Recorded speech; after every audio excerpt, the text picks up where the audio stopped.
Hi, and welcome back to the Human System Intervention channel. Today I'm going to be talking to Leslie Toope about the intersection of change management and project management. So just before we dive into our subject, Leslie, I invite you to introduce yourself, please.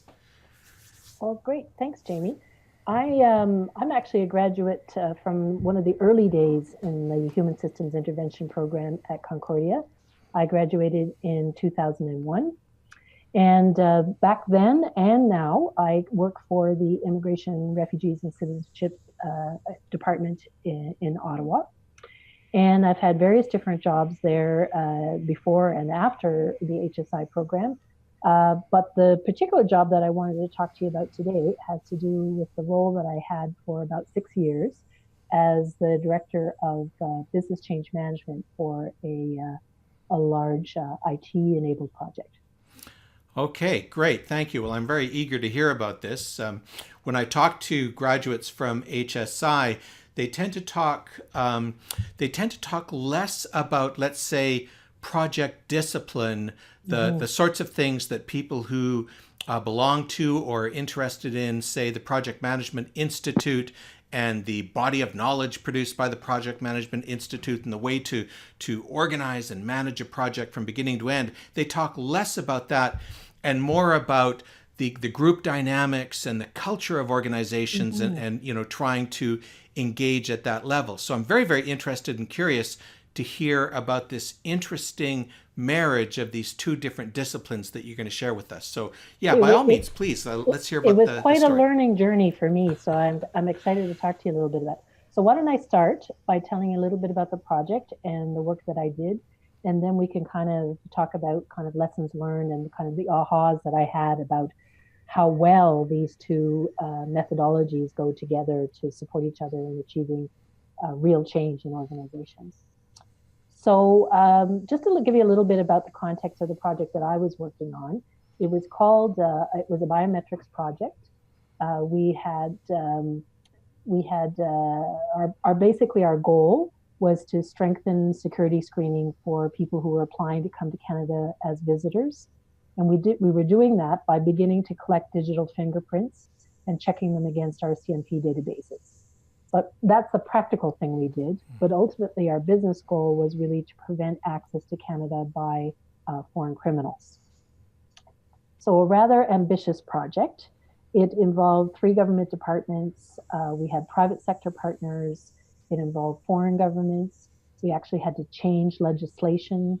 We had really complicated procurement involved in this. And of course, it also involved the integration of more than one technological system. And I guess what I've learned since then is that, at least in the Government of Canada, IT-enabled projects don't have a really terrific track record. There's one that is in the news a lot these days called Phoenix, the pay system. And what I've also read from the research is that many projects in all sectors fail, and that one of the principal reasons why they fail, the research says, is because there wasn't an adequate attention given to the business change management, and because the people side wasn't adequately looked after. People were either not prepared for the change, they didn't buy into the change, and therefore the change didn't stick. So in our project, we were pretty fortunate because we kind of beat the odds. We were a little bit late in delivering. We had to reduce our scope along the way. But fortunately, we were able to deliver on our business objective, which was the main reason we were doing it. So why don't we stop there and let you ask me some questions about that, and then I can talk to you more specifically about my role as the business change management lead within that project.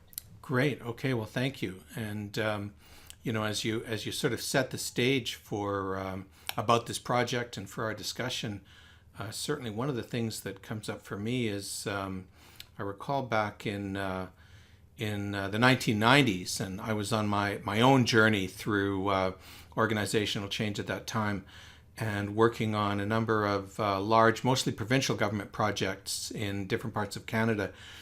And I remember one of the things that I had noticed was that, and this is just, in the projects that I'd be involved in, and I was generally involved on the people side in some fashion. And one of the things that I noticed was the way that some of these projects did not seem to be meeting the objectives or heading toward meeting the objectives that had originally been defined. And because of where I would be positioned in the project, I would notice that it looked to me like there was a sort of gap between those who were creating technologies and processes to meet a business need and those who did the work of meeting that business need day to day. That is to say, the way that I used to frame it for myself was that the technical members of the project team had an incomplete understanding of the user requirements, the business requirements that the people had. And I used to think of that as there's sort of a communication problem here, that information isn't being shared when it needs to be shared and isn't being understood. And I remember that Canada's Auditor General in around, I don't remember exactly the year, but I think it might have been 1994, issued, her report, as she did, and they continue to today, issued her report. And in a particular report that year, she talked about the large, really big information system projects that were going on in the federal government. And she said that she was disappointed to see the relatively low level of success that some of the projects were enjoying. And she identified the factors that she felt were missing, and two of them were poorly understood user requirements and poor project management discipline. In the mid 1990s. And so I find it interesting hearing that you've worked on a project more recently, a federal government project that intentionally tried to bring those two factors, more intentionally, more clearly, in order to achieve the objectives of the project. Yes, and so I think there were some very wise decisions made early on in the governance of the project that I was working on. I couldn't even necessarily have told you at the time that they were wise decisions. It's kind of in retrospect that I could see the wisdom of them. So the first project leader, executive, was very keen on starting work on change management, the people side of it, very early in the project. So he brought me on board right at the very beginning. And we started thinking about these questions right from the beginning rather than later on in the process. And I can tell you that it was really a very interesting thing to be an interdisciplinary team. So what was unique about our situation is that we had change management specialists like myself, IT specialists, procurement specialists, legal specialists, all kinds of people with different expertise, all under the same governance structure. And it was it created a lot of cultural tensions, as you can imagine, because how we were used to working was quite different. How we thought was different. But what was terrific about it is that by having a project management kind of discipline, a methodology applied to our work, it meant that each of us had an equal voice, and everybody's voice was respected, and we each got to comment on each other's portion of the work. And we learned a lot from each other. And I would say over time, the technical people and the legal people became more understanding of what did this really mean for the people who were going to have to implement this business change. And I learned tons about how did I need to communicate with the technical people in order to convey the user requirements, as you say, in a way that was actually going to work in the real world environment. Okay. So one thing that comes up for me right away when I hear you describe the interdisciplinary nature of the team and the people communicating across disciplinary boundaries and sharing information in ways that maybe is not typical of all projects of this sort, one thing that comes up for me is in order for that to work, it's not just that people are able to communicate, but they're able to communicate frankly and honestly. And so to me, when I think of that, to me, that means that I'm talking to people from, different specializations. They're going to be saying things that I won't always understand, and I won't even necessarily know if I need to understand. So I've got to be able to speak up and say, I'm not following what's going on right now. And, there's that reputation thing across disciplinary boundaries. And so I'm curious how your team was able to create an atmosphere in which it was possible for people to communicate frankly and honestly with each other. Mm-hmm. I would say to a certain degree it was a lot of relationship building. Like it was a 6-year project, and many of us stayed on the project for a long period of time. So we got to know and to respect each other. So people would listen to you. I think it helped that at a certain point in the project, uh, it was made clear that I was the keeper of the business objective. And so I felt confident that it was my job to argue back. Right. I wasn't just saying, well, this is a nice to have, and what about those people? It was like I could walk into a room and go toe to toe with the IT director or the lawyer and say, well, that's just not going to work for the human beings who are going to have to use this technology in their day-to-day life. So I think that was part of it. The other thing that I found really helpful was, there was many differences of opinion, and sometimes I would be a little bit frustrated that people had opinions on things that I thought like was none of their business. But but nonetheless, what I came to appreciate was in particular was the risk and issue management process that comes with the discipline of project management. Like I said to people, I thought I was a project manager before I came into this world. I thought I'd done complex projects, thought I understood, but I certainly had never experienced before what you referenced earlier, the PMBOK, the Project Management Book of Knowledge. This very kind of what I found initially to be extremely frustratingly rigid methodology for applying to managing all the moving parts. But I really came to appreciate it over time. And one of the reasons why I appreciated it was for exactly this. When it came time of me trying to say, this is a problem, this is a risk, I have an issue that I can't get resolved here. The risk and issue management process that comes with the project management discipline allowed us to have an objective way of breaking that down into small components, having a conversation about, is this material, is this likely to happen? What could we do to manage that so that we could move forward? And I tell you that was a really eye opener for me about how to have the people side of change have equal voice and equal weight at the decision making table. Right. Yeah. So, for example, just to make it more concrete, if I were to say what was the problem I had at one point, one of the problems had to do with them expecting the staff to be able to do certain things because the technology solution that they were putting in place, it was easier, cheaper for them to do it that way, right? And I would say, it's just not possible. If you think about the way the office is set up, the way the clientele is going to present themselves, that is not realistic. So how do we find a workaround that will actually make it work?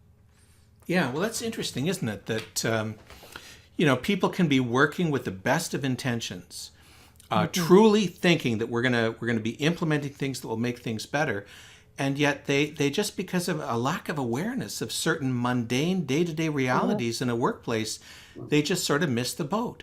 And the biggest aha for me is that I think I had a pretty good team who was doing user requirements, right? Who were saying, we would like the machine to do this. And then the tech team would go ahead and develop the technical requirements. And what was fascinating to me was to realize that there was all kinds of assumptions buried in those technical specs that a human being was going to do something. they didn't even realize they were making these assumptions. They would say, you know, the machine will do this, the machine will do that. And I said, and, you know, Mhm. and so that was a real aha for me partway in to realize, oh no, then it's my job to tease out from those technical specs and say, okay, you're expecting a person to do that. Have we planned to hire that person? Have we planned to tell that person that that's their responsibility? Is it possible for them to do that? Do they need any training? All of those kinds of things, right?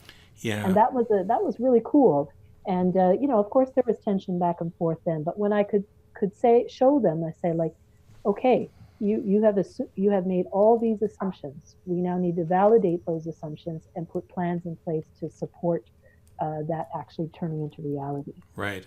Yeah. When again, going back to that earlier phase in my career when I was bumping into these things myself, you know, one of the things that we would run into would be the cost of fixing a system after it's been implemented, and the discovery is made that it doesn't deliver what was expected. It, you know, it's nobody's fault really, but then again, just the way the project was put together and carried out, certain critical requirements are not going to be met, and so now we immediately have to start changing the system. The cost of building it into the original design as opposed to then fixing it later, those are two very different costs, and it's much cheaper to get it right the first time. Yes, and this project, of course, wasn't just a technological project. It was also a big policy change. And so the government of Canada was going to require our clients, the people who were applying to come to Canada, to do something different than they had done before. And many people were nervous about it. They thought it was going to, you know, dramatically reduce client service. And that mattered because visitors to Canada are very important for the tourism industry in Canada. It mattered because there's lots of families waiting to receive those people. So if we were going to do things that was going to slow down client service, that was a problem. People were also nervous about just the whole idea around what was perceived as perhaps yet another invasion of privacy. You want yet another piece of information from me. It's I don't really know if I understand this thing about biometric indicate. I know when you ask me for my name and my date of birth and where I was born, I get that. You take a picture of me, I get that. But now you want, you know, bits and pieces of my body, and how is that going to work? And how could I trust you to be sure that you're going to not do nefarious things with that? So that was another whole side of the what I would call the business change management, the people change, because it wasn't just the staff who were going to have to use the technology who needed to be ready for this change. We had a whole groups of other people. We had we had the applicants who were going to have to change their behavior. They're going to have to pay more money, go to a different place, do something different. We also had groups of stakeholders who had a stake in this, who cared whether the visa screening program worked well, who cared whether clients, you know, movement through the border was going to go smoothly. So like the civil liberties advocates, the tourism advocates, those kinds of people. And then we also had foreign governments. Foreign governments were huge stakeholders in this. They were another group of people, of humans, who had opinions about what we were doing, who were impacted because they had a stake in how their nationals were being treated, and were they being treated in a way that was different from other nationals and whatnot. So part of the business change management strategy that we had was not just user requirements and you know, teasing out the roles that were needed to be done after the system was put in place, but also preparing all of other those stakeholders for the change, making sure they understood what was happening, why it was happening, and what they needed to do differently as a result of this change. Well, let me ask you about that. I'm, you know, you've just described this enormously complex stakeholder environment over, I think you said, a 6-year project. 6-year period, yeah. And so, you know, it's something of a truism now in the field of organizational change and human systems intervention that most often, you know, I don't want to make a categorical statement, but most often a project to bring about organizational or social change in some way will go better if the people who are most affected by the change and whose behavior has to bring the change to life, if they are meaningfully involved in the project. Mm-hmm. So how did you make that happen, or did you in this case? Yes, and again, that I would go back to the wisdom of the first project leader of saying, we're going to start planning that now, not at the end, but at the beginning. And I'm observing some other projects that are going on in my organization who've left it to the very end, and it's not working as well. So I would say that one of the first things that we did was that we tried to figure out who were the stakeholders, who were these people. Like, it wasn't deadly obvious right from the beginning who was impacted by this. So we spent some time trying to figure out who they were. We spent a good bit of time also trying to figure out how to tell our story. What exactly was the answer to the question, what are we doing? Why are we doing it? And what's in it for you? Mm. And so we really put a lot of effort into being clear on language, clear on our facts, making sure our facts were really clear, being consistent in the language that we used. And then we fairly early on, we went out and had some face-to-face discussions with some of the people we thought would be our biggest critics. And in part that was because we knew that this, the whole idea of taking people's personal information and using it for security screening purposes was, not everybody agreed with that. So we also felt it was important to do this to sustain the government's commitment to it, because in a political context that this kind of project is done, it requires the project sponsor, who was ultimately, in our case, cabinet, the prime minister, to have the stomach to stick it out and say, yes, I believe 6 years ago this was the right thing to do, and I still believe it's 6 years later it's the right thing to do. Keep going. Because despite all the money that was spent on it and the effort, if at some point the government had felt that public opinion was really against it, you could imagine that it would have been difficult for the government to go ahead and implement. So part of what we felt was important was educating the obvious critics out there about what we were doing and why we were doing it. We didn't expect to change their minds necessarily about the wisdom of doing it, but we wanted them to have the facts, to be clear on the facts. We also wanted them to feel that we were open to hearing their concerns. And this is a tricky thing in many government things, because the decision was already made. There was all kinds of good public policy reasons why we were doing what we were doing. It wasn't that the stakeholders could convince us to change our minds, so it wasn't that kind of consultation. But we were clear on the fact that we were interested in their advice on how we implement it. Okay. And if there were things that we were unaware of in terms of the collateral damage or impacts that we didn't intend, we really wanted to know about that, and we really wanted to work with them to tweak our implementation strategy to avoid that wherever possible.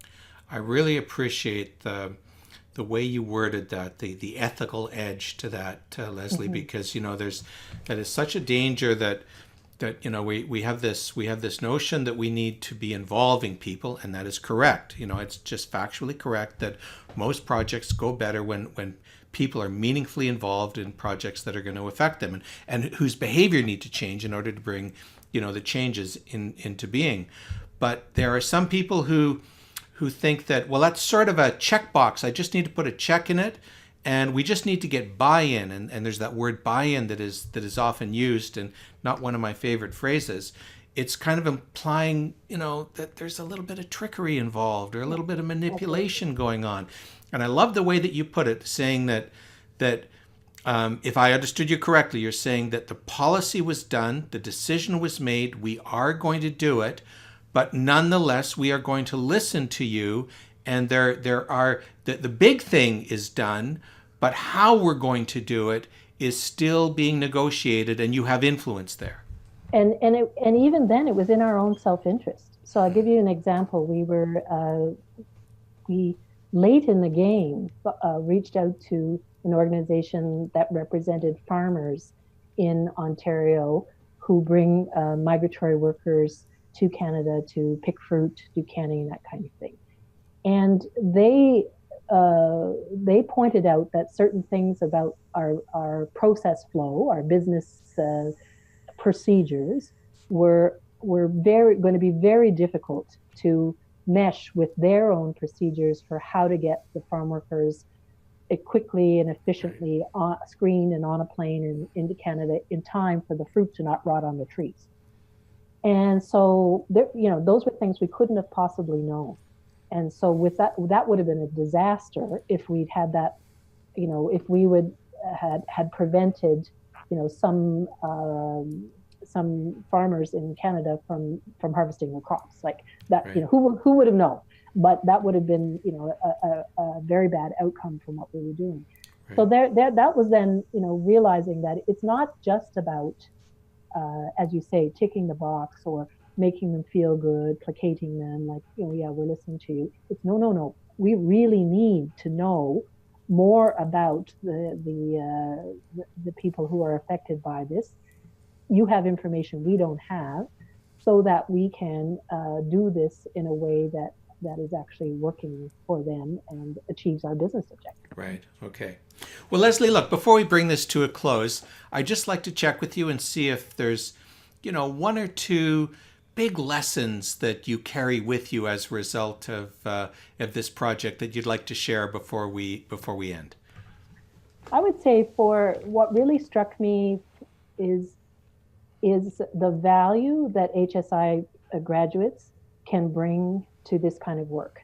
On the outside, it looks techy, it looks